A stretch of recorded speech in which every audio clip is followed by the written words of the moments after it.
नमस्ते भाई लोग, डेली न्यूज़ भोजपुरी में आप लोगों का स्वागत है। खेसारी लाल यादव का एक और होली सॉन्ग आने वाला है अन्नपूर्णा फिल्म पर, जिनके राइटर है अखिलेश कश्यप जी।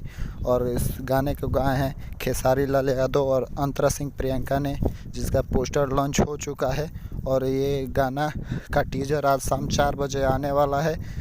और इस गाना का नाम है होली के कबूतर, जो बहुत अच्छा ही सॉन्ग लग रहा है। अखिलेश कश्यप का कहर शुरू हो चुका है। और यहाँ पर देखिए, कल सुबह 7:15 पर यह गाना आएगा खेसारी लाल यादव और अंतरा सिंह की आवाज़ में, जो बहुत अच्छा ही है।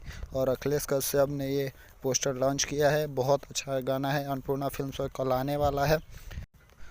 लग रहा है ये सॉन्ग भी हर साल की तरह इस साल ये रिकॉर्ड तोड़ेगा और 100 मिलियन पार होगा, जो बहुत अच्छा है। अखिलेश कश्यप का जो सॉन्ग होता है, जो हर साल 100 मिलियन क्रॉस करता है, और ये सॉन्ग भी लग रहा है इसी तरह 100 मिलियन क्रॉस करेगा। तो ठीक है, तैयार हो जाइए, कल सुबह 7:15 में आएगा और आज शाम 4 बजे इसका टीजर आने वाला है। और ये मस्त सॉन्ग है भाई लोग। इस चैनल को लाइक एंड सब्सक्राइब शेयर ज़रूर कर देना प्लीज़ भाई लोग।